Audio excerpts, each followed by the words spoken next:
benign indifference. They want us drugged. We could be pets. We could be food. But all we really are is livestock. I've got one that can see. We become slaves the moment we hand the keys to the definition of reality entirely over to someone else. Whether it is a business, an economic theory, a political party, the White House, News World, or CNN. Hello, welcome to Awake in the Age of Revealing. This is Doug Michael. It's February 24th, 2014 at the time of this recording. The beginning quote was from B.W. Powell. Sets the stage for what we're going to talk about today. The title of this segment is called Stepping Away from the Control Paradigm. As we teeter on the brink of complete societal, environmental, economic, and cultural breakdown, it seems as if the majority simply goes deeper into the trance, willfully ignoring that which moves all around them. Embracing every distraction imaginable, so many cling on to the greatest illusions, believing in wholesale lies and outright absurdities, and have actually convinced themselves that all is well, that everything is just fine, and that there is some kind of future within this system of imbalance, injustice, narcissism, and complete breakdown. A collective insanity grips humanity like an insatiable consciousness parasite, spreading and growing as the world falls dead and the masses embrace, even celebrate, abject ignorance. They cheer for their own enslavement and throw flowers at the oppressors. Tyranny and subjugation multiply in direct correlation to the collective ignorance a society operates within. Where ignorance abounds, freedom cannot exist. As Thomas Jefferson said it, if a nation expects to be ignorant and free in a state of civilization, it expects what never was and never will be.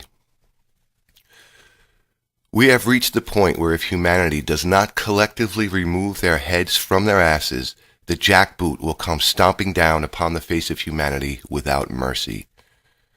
Now this may sound like fear-mongering, but it's nothing of the sort. It is simply where we are, and the stubborn refusal to acknowledge the situation as it is will only bring more misery, suffering, and enslavement. Embracing ignorance over truth in any situation is always a recipe for destruction. I came across this quote by Ingrid Holtby that sums it up. She said, "Ignorance is not bliss. Ignorance is impotence. It is fear. It is cruelty. It is all the things that make for unhappiness." From my perspective, one thing that proves that statement is the unprecedented rise in the use of antipsychotic, psychotropic, and SSRI antidepressant drugs. These horrible poisons literally destroy the very humanity of those that willingly ingest such garbage by destroying the neurons in the frontal lobes of the brain that deal with emotion, and by interrupting the synapses in the brain. They permanently alter the physiology of the brain. The chemical lobotomy that ultimately results from the use of such drugs is turning out droves of smiling depressives, completely detached and dissociated from their own selves. We are emotional beings, so destroying the part of the brain that deals with emotion is to numb and kill such an important aspect of what makes us human. It is self-murder. The online forums are filled with endless testimonies of people who have spoken out and shared their stories about how these drugs have destroyed their lives. I've read several in which people claim that they cannot feel love in the same capacity anymore. There is an agenda here. It is a war on consciousness and a full-on assault against our very humanity. I've personally witnessed people transform from taking these poisons for a length of time. I've watched them become what I call empty vessels.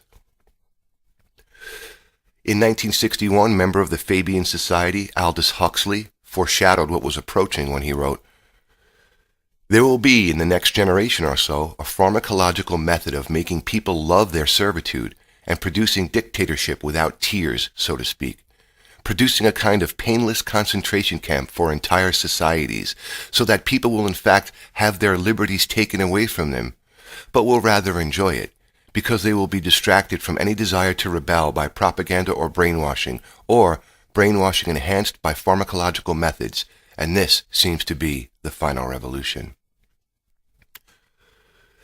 21% of Americans are currently prescribed SSRI drugs, and sales of antidepressant and psychotropic drugs rake in an astounding $27 billion annually. Now, the burden of embracing all aspects of the self, which includes the darker aspects, of course, it's just far too much to bear for so many that they will numb away the very warning signs that arise from undealt with repression and the anxiety that arises from the unconscious commitment to live an inauthentic life. True anxiety arises as a red flag, a warning signal to remind us that we are not living a life that is true to oneself. The commitment to live a lie causes all kinds of red flags and warning signs to arise, such as depression, anxiety, etc. Hence, this embracing of the murder of the self. I know one person who would even joke as she ingested her antidepressant medicine. "Gotta take my happy pill," she would say. I have watched this person become an empty shell. Her emotions appear to be a mimicry rather than genuine feelings. Now, I would suggest that if you need a mind-destroying pill to feel happiness, that you have some severe emotional and existential problems, not so much medical ones. Humanity is completely dissociated, that is to say, inwardly split and divided. We are born into a system that feeds this split, manufactured division, and we're conditioned into the control paradigm from the moment we begin to learn and develop.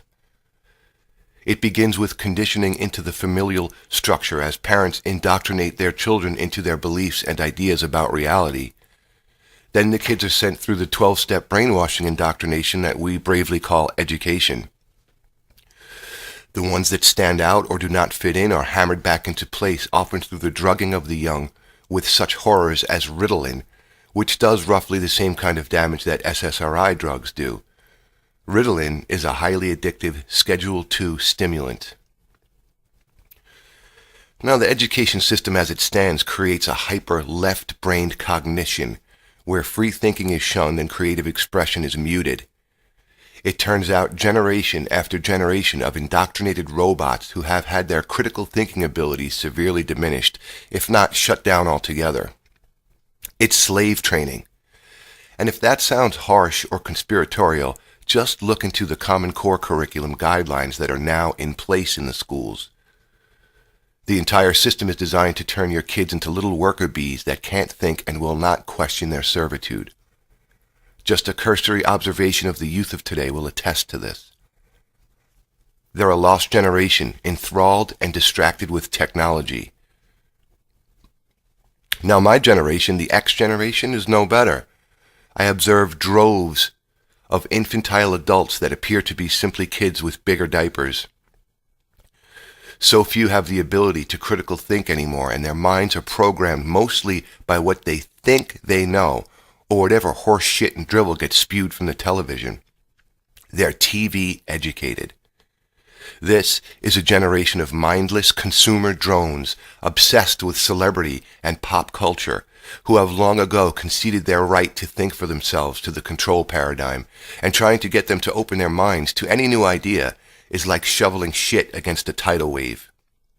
They celebrate their willfully embraced ignorance and shun or ridicule the few that do question or that haven't lost their ability to think critically. Now, what kind of children will a generation of non-thinking, dumbed down, drugged out, dissociated, spiritually dead, emotionally deranged automatons turn out? Well, the generation of lost souls that are coming up now. When you give your mind away to this control structure, this is what happens. And you somehow believe that our kids will inherit some kind of utopian society? Now, that's assuming that they even give a shit at all about what kind of world we're leaving to our children. Most do not. Care and compassion have been effectively programmed or drugged out of the mass consciousness, and a culture of complete narcissism and selfish egoic me-ism has arisen. This ego-centered culture is so out of balance and accord with natural law that it will fall, and we have a front row seat. To actually believe that it can go on much longer as it is right now is a complete delusion. Then, of course, there's the apathetic mindset. Many are intelligent enough to understand that the state of the country and the world is in shambles. They just don't give a flying fuck. As long as they have theirs, why should they care? Now, people like that are extremely delusional because they've bought into the false notion that somehow they will not be affected. They have bought into the illusion of separation and cannot even remotely begin to comprehend that when one human being suffers, we all suffer. They are devoid of any understanding of their connection to nature, to the divine, and to one another. They are selfish and self-centered, existing on the periphery and completely enslaved by the unhealthy, overinflated ego. The fact that we are on the cusp of the complete collapse of this system need not be a message of fear, for it can be looked at as a great opportunity for humanity. This paradigm is so corrupted and so completely out of harmony that it needs to come down if humanity is to even hope to rise from the ashes and to build something new that works. Now, a paradigm is a model or template. We can define it as a collective worldview. The current paradigm is one of control and subjugation in which true freedom is spat upon and erroneous and completely disempowering belief systems, ideologies, and falsehoods are embraced, celebrated, and vehemently defended. Perhaps one of the most destructive false beliefs that is so willingly embraced is the absolutely erroneous belief in authority. Now, the word authority derives from the Latin word auctoritatem, which means command, and from the Latin auctor, which means master or author. So, a belief in outside authority is a belief that some external master is the commander or author of your life. Now, I don't know about anyone else, but in my life, I am the author. I reject any and all outside authority, be it in the form of a god, a guru, a government, an academic expert, a law enforcer, a so-called lover, or any other external influence. This belief in authority has caused untold human misery for thousands of years. Now, this can be summed up brilliantly in this quote from the teacher Michael Tsarian. He said, "As soon as I hear that someone is thinking that another authority, another person, has the rights over their mental, emotional, attitudinal, and psychic life, I'm worried about that person, because I know that that person has some very serious psychological and existential problems right off the bat. Then that person is going to be a part of a herd, or will be a controller of a herd, or be manipulated by the herd, or whatever you want to call it. But you will never find that person doing any good in the world."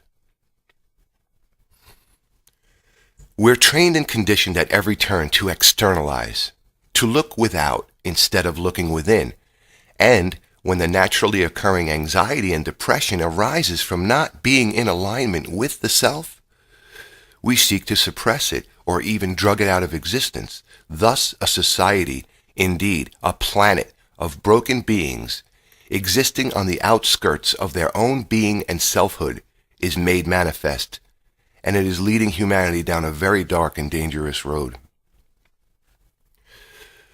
The control paradigm wants a collectivized herd, and that's exactly what exists.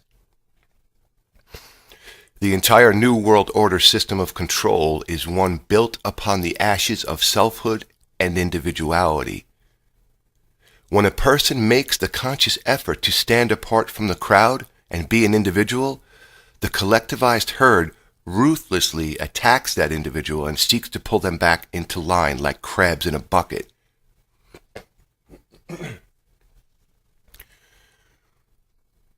When an individual does not waver, they are outcasted, ridiculed, and scorned without mercy, simply for not conforming. As the author David Icke so rightly puts it, we police one another.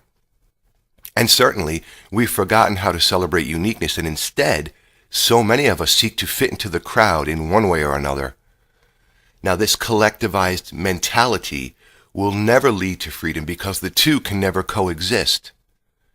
Walking alone on the road of selfhood is rejected because it is just far easier to go along to get along, to follow, to conform, and to not think.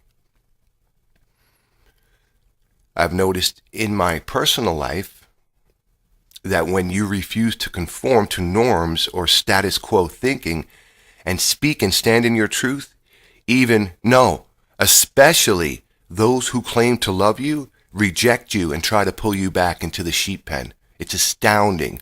But the man or woman who thinks for themselves is an enormous threat. And I put it this way. The greatest threat to the establishment today is the person who can think independently and maintains the ability to continuously scrutinize what they think they know. The challenger of conventional thought, the critical thinker, the man or woman of ideas is the enemy, the one who walks alone. She will not join. She will not conform. She will not waver. She has detached from the herd. The freethinker is perceived as the dangerous one. His ideas are a danger to the system, to his peers, and to the rigid confines of ego-centered consciousness. He is a rebel in the truest sense. He is the sane amongst the unsane, the one whose guidance comes only from within. Think for yourself and watch the lie become dust beneath your feet. Think for oneself, right? What a rarity in this circus carnival of insanity we call culture. Most would rather die than ever think for themselves. It's just astounding to me that people wish to remain within collectivized ignorance and still imagine themselves to be free. The massive over-identification with ego consciousness, which is propped up and encouraged at every turn, only solidifies the illusion of separation, and from that illusion will manifest a dystopian global prison of our own making. Now, never forget that there is an outside influence, but ultimately it's in power because we allow it to be so. We allow evil to flourish by ignoring it, and we permit the vilest and most sadistic psychopaths to rule over us. This willful act of turning a blind eye and choosing ignorance over truth is what is causing and sustaining the mess we find ourselves within. Now again, the teacher Michael Tsarion hit the nail on the head when he stated, "People born in Western countries have no excuse for not knowing the reasons for injustice, cruelty, and human enslavement. If a person doesn't know there is an ongoing conspiracy against freedom, justice, and truth, it's because they don't care to know. Despite their access to libraries, bookstores, television, newspapers, internet, and the best schools, many people simply prefer to exist in a state of cognitive dissonance. They never ask what is going on, and they ridicule the few who do. These people constitute the true enemy." It's a very powerful statement. The only thing I really don't agree with is the part about newspapers and television. Having access to newspapers and TV is really not going to lead you to the truth too much. Those devices are made to control and influence public opinion. But I think the rest of that quote is right on. It's the real enemy are the gormless masses that stand in the way. Right? The ones who refuse to think for themselves, the ones who refuse to stand in selfhood, and the ones who will ridicule you for doing so. That's your enemy. The outer world of manifested reality is a direct projection of the collective consciousness. The control paradigm works primarily through mind control, psychological manipulation, and subconscious conditioning to create the outer world of manifested reality that the controllers want. Since the controllers are incapable of creation and operate at a lower vibratory frequency, you see, psychopaths are devoid of compassion and the creative element, thus are not human in the truest sense. They condition the mass consciousness to create and project the reality that they prefer, which is one of imbalance, disharmony, suffering, greed, chaos, and despair. Completely in contradiction to natural law, but in line with their frequency and their imbalanced consciousness. Author Thomas Sheridan, in his book Anvil of the Psyche, summed it up perfectly like this. He said, "This non-material aspect of our personal identity, consciousness, is a double-edged sword. It has the potential to either create through personal intention or to be manipulated to create what an exterior influence requires of our intention. Our collective intention and energy is manipulated to feed the beast, so to speak. No, he was right on when he said that. Our powers of creation, our intention, our consciousness is manipulated so that collectively we will create the world that more resonates with these psychotic controllers, which look around you. That's what they feel comfortable in. A world of disharmony and imbalance and injustice and just complete disharmony to natural law. The ruling class is psychopathic and completely parasitic, a reflection of the collective consciousness parasite that infects humanity, and in recent times it has slipped out of the shadows and now operates in plain view for all to see, or at least for those who are willing to look.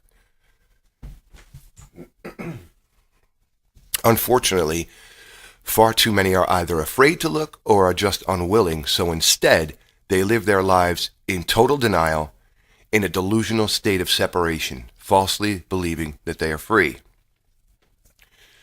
They are slaves, and until one can admit that to oneself, there is no hope of ever being free at all. Oh yes, they can buy into the illusion of freedom, but that just ensures deeper enslavement and locks the mind up tight within a psychological prison cell. In fact, the control paradigm would not work so comprehensively without the illusion of freedom. And this is precisely where the majority are at right now, and it can only lead to ruin.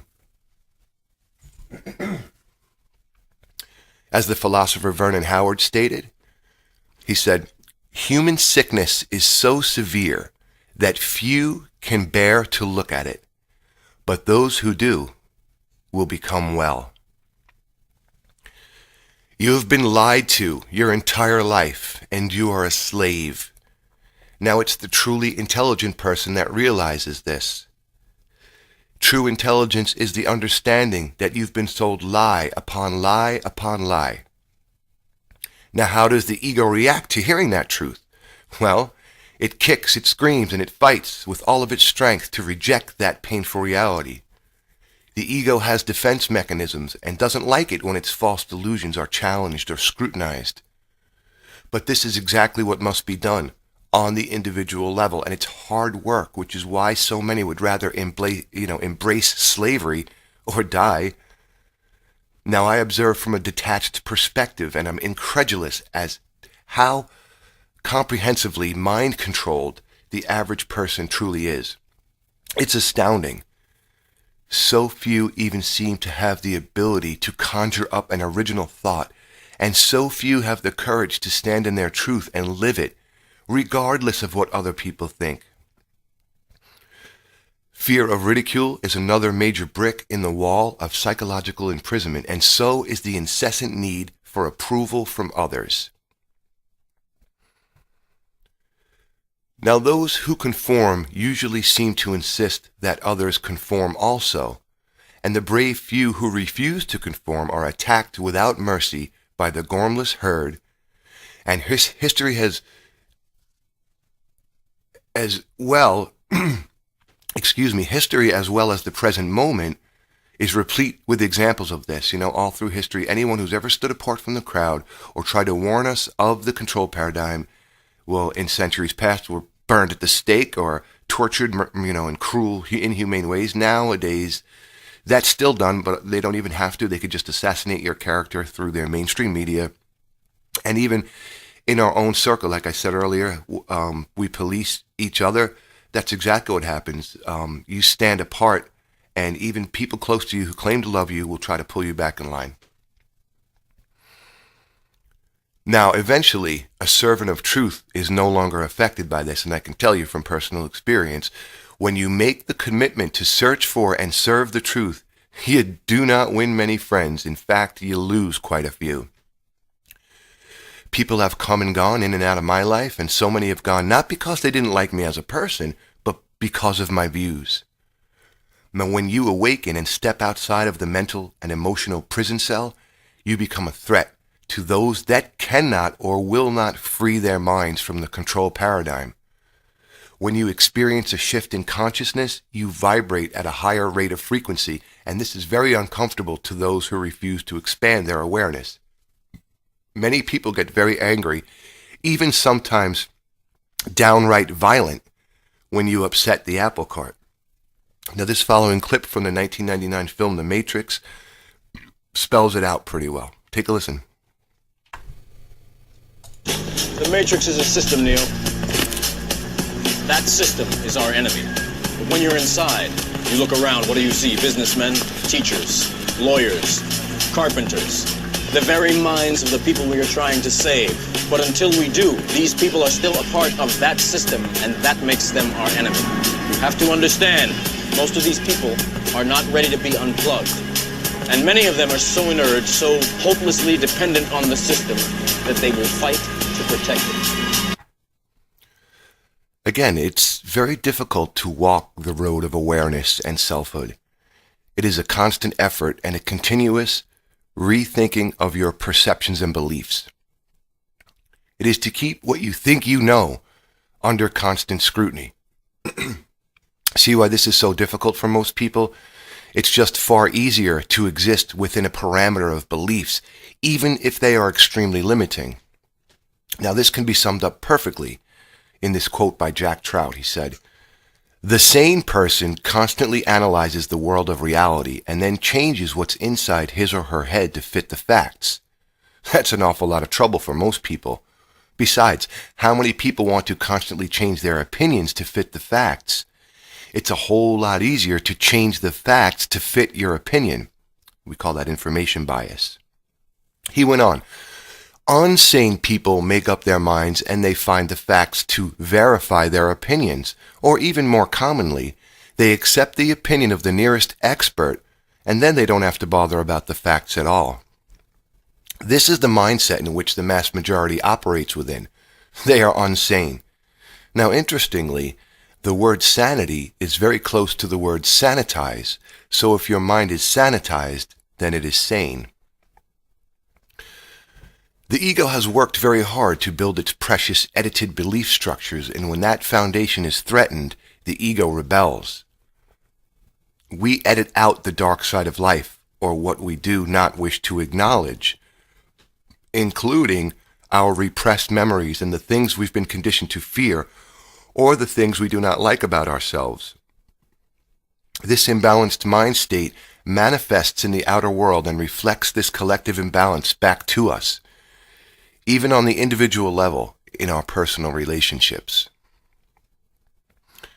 Now, I think that a good first step to walking away from the control paradigm is to understand what the true function of the ego is and to rediscover your divinity. Remember who you are and understand that you are not the thing you think your thoughts with. In fact, that mechanism is but a tiny aspect of the totality of the psyche, albeit a very persistent and stubborn aspect. It's when we over-identify with the ego that so many problems arise, and we are about to witness the consequences of this as our civilization falls into ruin. It has happened before throughout history, and it's happening now. What is about to occur across this planet will shake it to its core. Now, once it's discovered who and what you truly are, you can begin to work with the ego and negotiate with it. You allow it to function as it is meant to do and to do its job. It believes itself to be the boss, but it's not. It is the falsely enthroned king. Now, stepping away from the control paradigm is to me a massive process of unlearning. It is the shedding of everything that is untrue in order to discover what is true. It's a process of negation and deconstruction. Now, it's very painful at first, letting all of your precious beliefs fall away, but it's necessary and highly rewarding in the long run. If you are engaged in this process, others will become extremely uncomfortable around you, especially if you're vocal about it. Most will just view you as crazy because the person becoming sane appears that way to the unsane. You'll get labeled as a kook, a wacko, a nut job, a conspiracy theorist, or whatever, and that's a good sign that you're on the right track. Now, one of the greatest decisions I made in the beginning was to turn off the fucking television. Now, I'm not saying either way that you should or you shouldn't, but I suggest this experiment. Don't watch any TV for 90 days and instead read nonfiction books for that time. Read stuff that will help you learn things you did not know before. If you really want to expand your perceptions, read books on occult symbolism, and then after the 90 days, watch TV again with more educated eyes and see if you notice any difference. One thing is certain. Within those 3 months, you will have learned things you didn't know before. You will have expanded your knowledge base. And the reason I mentioned books on occult symbolism is because once you have an understanding of these ancient sacred symbols, you begin to see them all over the place. And we'll get to that. I stopped actively watching TV around 1999, the year when I started to kind of wake up. To this day, I very seldom watch any, but when I do, I see it in a whole new way. For example, there's a current TV commercial out right now for Axe hair gel. In the ad, there is blatant Masonic imagery, and it's no coincidence. This is done deliberately. After a while, you begin to see occult symbolism everywhere and realize that it's being used subversively. You see these symbols in advertising, on corporate logos, within the halls of religion and government, literally everywhere. Now, symbols speak to the subconscious mind, and these sacred symbols are denigrated to sell you something and to subliminally program the psyche. Thomas Carlyle spoke about the power of symbols when he stated, "In a symbol there is concealment and yet revelation. Here, therefore, by silence and by speech acting together, comes a double significance. In the symbol proper, what we can call a symbol, there is ever more or less distinctly and directly some embodiment of and revelation of the infinite. The infinite is made to blend itself with the finite, to stand visible, and as it were, attainable there. By symbols accordingly is man guided and commanded, made happy, made wretched." Now, advertising in mass media is loaded with subliminal programming through imagery and symbolism, much of which is sexualized to appeal to the baser instincts and to sell you something you don't need.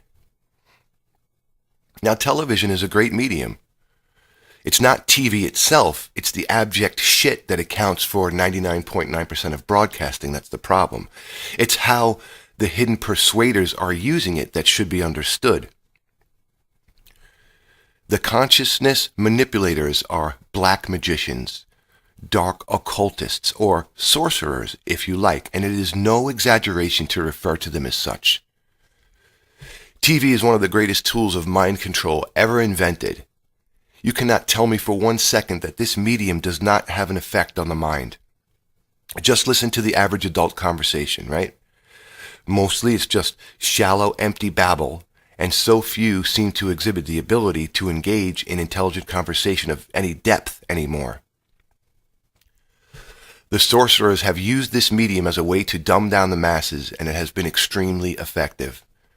Just look at the typical commercial, which seems to be geared towards the lowest level of intelligence, and you'll see just what I mean. Now, once you turn it off, read, and begin to expand your knowledge base, you probably won't want to watch very much of it anymore anyway. Now, straight from the horse's mouth, we can get a better understanding of how TV is used to control. Anton LaVey was the founder and high priest of the Church of Satan. He came right out and stated in his writings the exact purpose of TV. He said, "Many of you have already read my writings identifying TV as the new God. There is a little thing I neglected to mention up until now. Television is the major mainstream infiltration of the new satanic religion. The TV set, or satanic family altar, has grown more elaborate since the early 50s, from the tiny fuzzy screen to huge entertainment centers covering entire walls with several TV monitors. What started as an innocent respite from everyday life has become in itself a replacement for real life for millions, a major religion of the masses." I'm going to repeat that one thing he said in the middle there again, because he was telling the truth. He said, television is the major mainstream infiltration of the new satanic religion. Absolutely. LeVay went on, he said, there are television sets in every home, every restaurant, every hotel room, every shopping mall. Now they're even small enough to carry in your pocket like electronic rosaries. It is an unquestioned part of everyday life. Kneeling before the cathode ray god with your TV guide concordance in hand. We maintain the illusion of choice by flipping channels, chapters and verses. It doesn't matter what is flashing on the screen. All that's important is that the TV stays on. Now, stepping away from the control paradigm doesn't mean that you have to go live in a cave and be a hermit, living off of the land. To me, it's entering into the observer mode and detaching from all of the noise and the nonsense. It is freeing your mind by the act of reevaluating everything you think you know. This process leads to self-discovery. You can still participate in the system, but you are no longer attached to or identified by it. It's like the Neo character from the movie The Matrix taking the red pill and seeing beneath the veil of false reality. A manufactured counterfeit reality has been superimposed over the true reality, and the collective consciousness is manipulated to create and to sustain it. When you make the commitment to begin the journey, you will find that you are tested along the way. You will be ridiculed, rejected, scorned, even feared, because as I've said, the awakening person is a threat. People tend to think that walking the spiritual path is all love and light, and that you shouldn't look at all that negative stuff, which is of course a pile of crap. Your resolve will be tested and you will lose friends, but if someone doesn't want to be your friend because you are walking the road of selfhood, then they were probably never really your friend in the first place.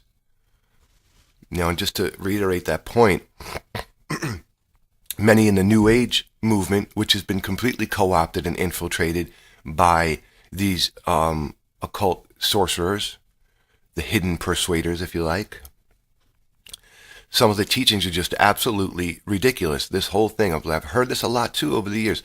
Don't focus on the negative, just focus on the positive. Love and light, la-da-da. That is an imbalanced way of thinking. Now, I'm not saying that you should be completely dwelling within the negative, because either way it's imbalanced. It's basically about balancing out the two and having that, balance between the both polarities. To be in the mindset of, love and light and don't look at the negative, that is imbalanced towards the light polarity. And conversely, to be completely stuck with all the negative, seeing no hope, offering no solutions, is to be completely stuck in the dark polarity. Kind of need to blend them both and come up with a balance between the two. If we're, to do this, it's my opinion and my advice. Detaching from the herd and stepping away from the control paradigm takes an enormous amount of courage. And discovering the truth about what's going on in the world is not going to make you feel all warm and fuzzy. First it's going to really piss you off. Eventually it will set you free. Anyone that says that it's going to make you feel all warm and fuzzy is either completely full of shit or they're trying to sell you something. Now, the German poet Bertolt Brecht put it this way. He said, truth is belligerent. Truth, by its very nature, is at war with the forces of falsehood and deceit. Very true, he was right. Now, eventually, secrets are revealed and the flow of information just comes to you. It becomes a journey of self-discovery.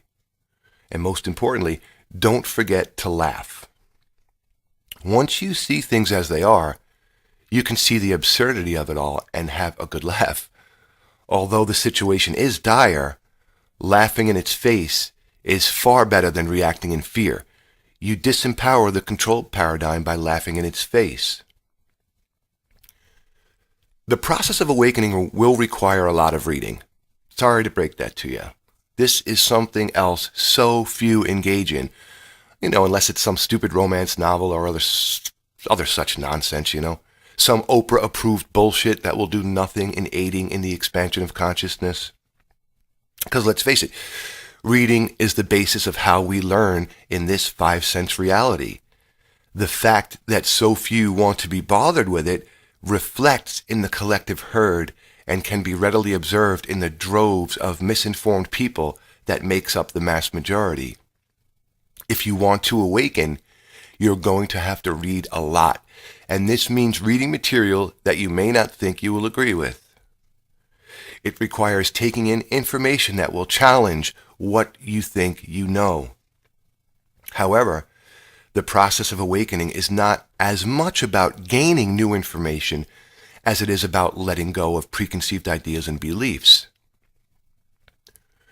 Reading information that challenges your beliefs aids in the process of letting go.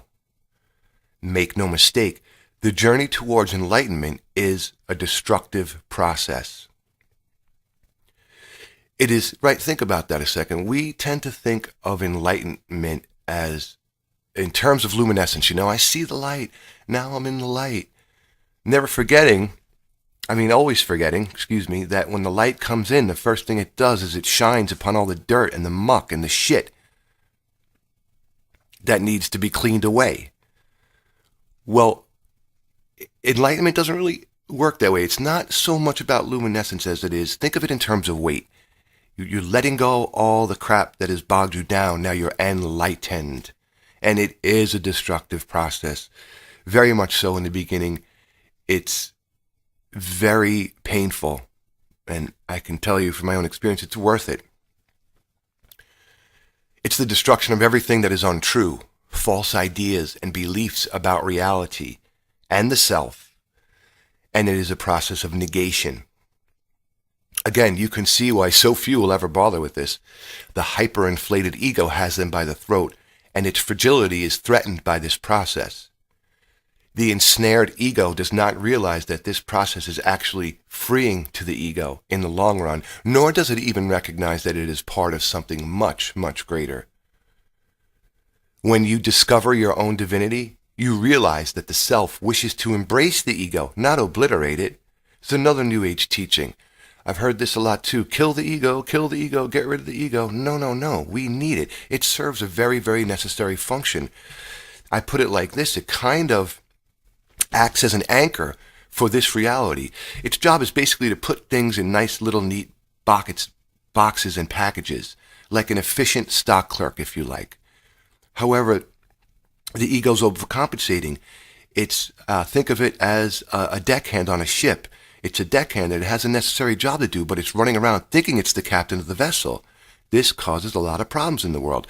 We're split. We're disconnected from the source. We're not standing in the light of our divinity, walking around unaware of who and what we are. Well, look around at the world that creates. And it's not the ego's fault. The ego's done a great job.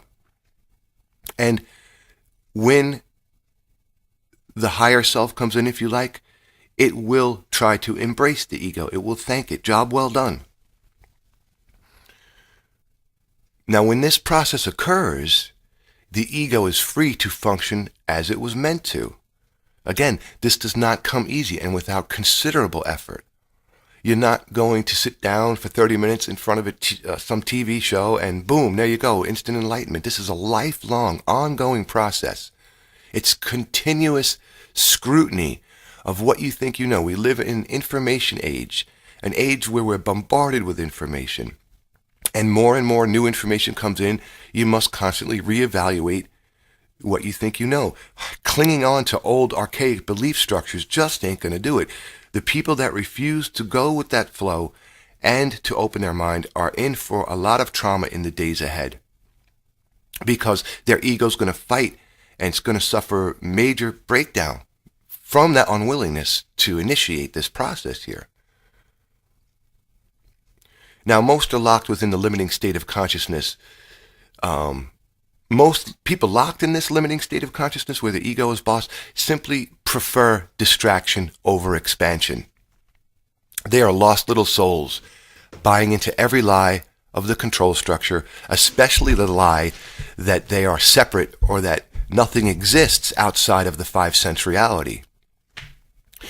Now, since the ego is but a tiny aspect of the totality of the psyche, those entrenched within ego-centered consciousness believe that they're small. See, the ego tricks us into believing this lie, and of course it's encouraged by the control system.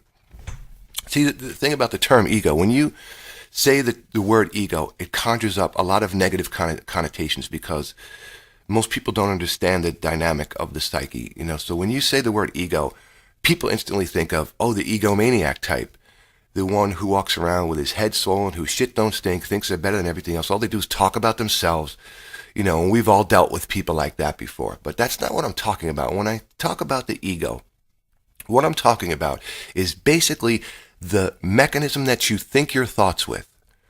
That constant chatter, that conversation that's always going on. If you're sitting there saying, what conversation is he talking about? Yeah, that one. That's the ego. Now, we've been duped and tricked into believing that that mechanism that we think with is the totality of all that we are. But it's not. It really is just a tiny aspect. It's just that the greater aspect, if you like, is veiled from us because of the ego. And to digress just a bit, something happened in mankind's past where we collectively suffered an immense trauma. And because of this immense trauma to consciousness, the ego was born. The ego stepped up to basically prevent consciousness from being completely obliterated forever. So it's done an enormous job. It's just that in historical terms, it's relatively new. So it's very infantile. It's like a little, child kicking and screaming. No, I don't want to. But once you discover that it really is just a tiny aspect of the totality of what you are, it's just an amazing thing. The veil pulls away and you can just see the ego for what it really is and absolve it. This, again, it's a destructive process, but it does not come without rewards. In fact, the rewards are immeasurable. Then there's the hyper-over-identification with the roles we play in life, right?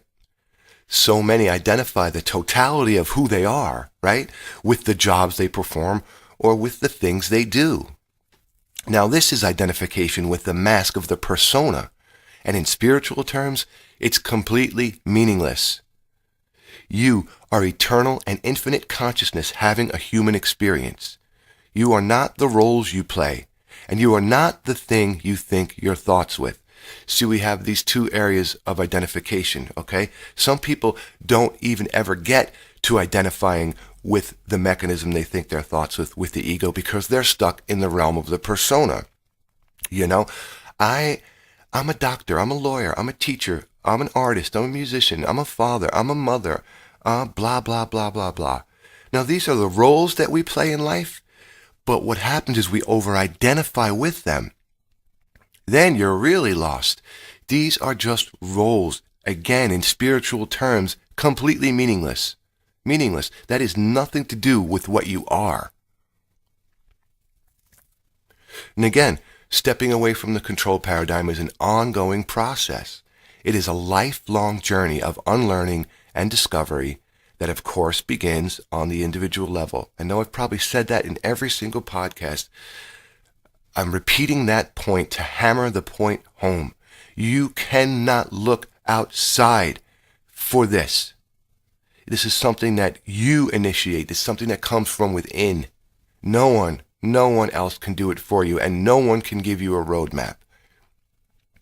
The answers they're already inherent within you, masked and veiled behind a lifetime of conditioning and mind programming.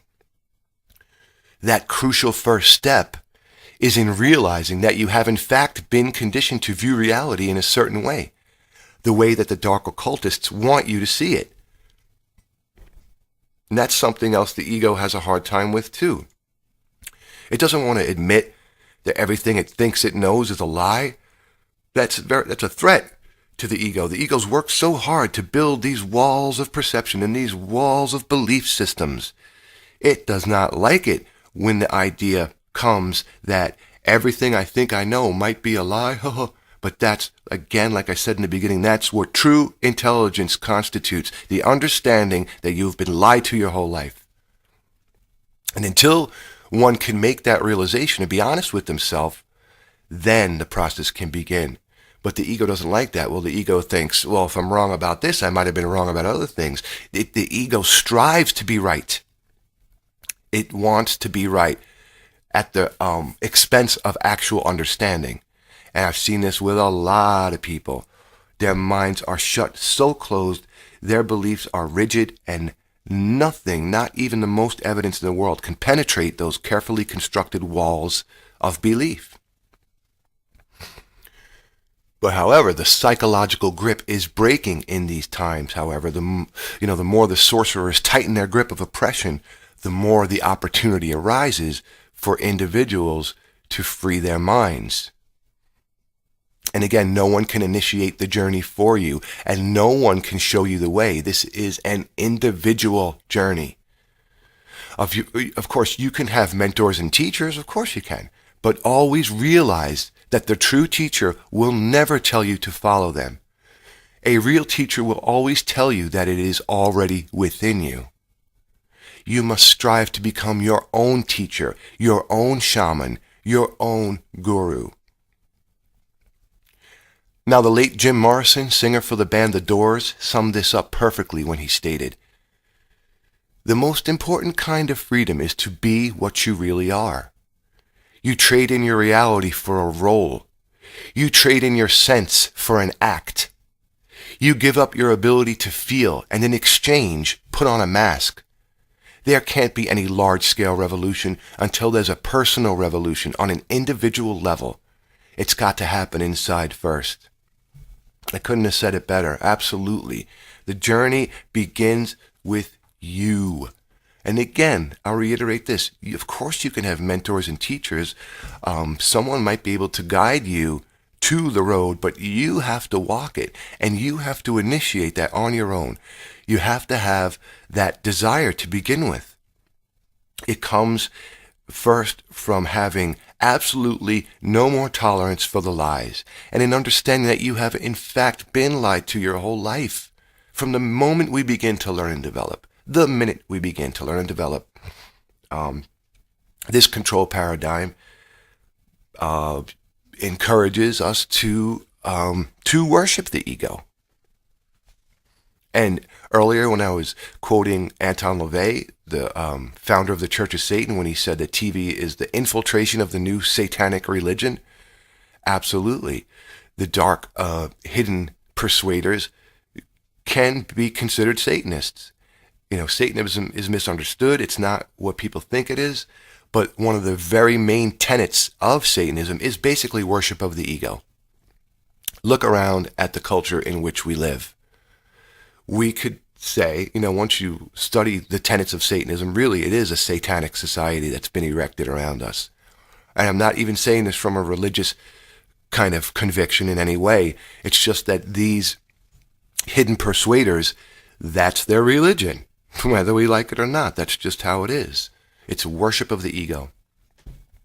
Again, I think it's important to understand, really important to grasp, that the ego has a very necessary function. It's just that, we're allowing it to call the shots. Like a kid trying to tell the rest of the family what's going to be what, instead of the parents who are in the position to do that. It's a bad metaphor, but it'll do for the time being. Morrison was right with that. When he said it starts individually, there cannot be any kind of massive revolution on the outside without first being a revolution on the inside. He was correct with that. Now, detaching from the herd and going within is what will change this world. And until each individual makes the commitment to go within, to recreate oneself, and to stand in the knowledge and the light of what you truly are, nothing in the outer world can or will ever change. There is no more time left to decide what it's going to be. We have reached the crossroads, the fork in the road. Now one path leads to ruin, to a dystopian technotronic nightmare, or to complete extinction. The other road leads to true freedom, abundance, harmony, and human beings existing in the paradise that we were meant to thrive in. Which will it be? Which will it be? You must ask yourself, and you must answer yourself. Only you and you alone can make the decision. If you leave it to the sorcerers to decide for you, what will manifest in your life will be a literal hell. Choose wisely. And please, don't forget to laugh. You know, I've been engaged in this research now for roughly 16 years, and there are times when the energies get so heavy, it could be extremely depressing, and that's why I mentioned earlier it's very important to have that kind of balancing mechanism between the two. It's no good to be too far off on one side, whether in the light polarity or the dark polarity. It really is all about balancing it so that you can keep your sanity and you can keep moving forward. And again, to laugh. Don't forget to laugh every now and then, you know. We take things so damn seriously all the time. And again, our situation here, folks, it has become dire.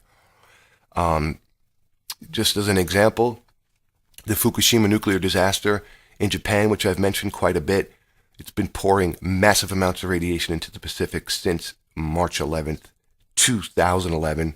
So for the last 3 years, they've been lying and covering it up. This is the worst nuclear disaster in the history of this planet, and still so few are even aware of it.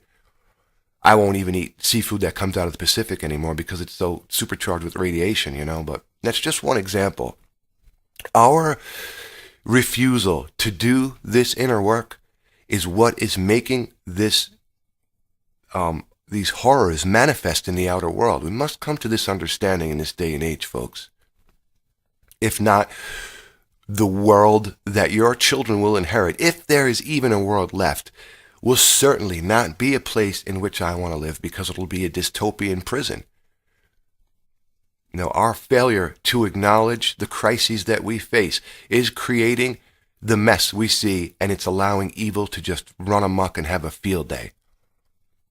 The time has arrived. We cannot leave it to this next generation to mop up the mess. We got to do it. And again, as I've said a million times, I'll say it a million more times, it starts with you. It starts on the individual level, with the individual commitment to initiate this journey, to walk the road to selfhood. Ladies and gentlemen, thank you very much for your time today. As always, I appreciate any and all who open their minds and search for the truth. Thanks for listening to Awake in the Age of Revealing. Walk in peace. I'll talk to you soon.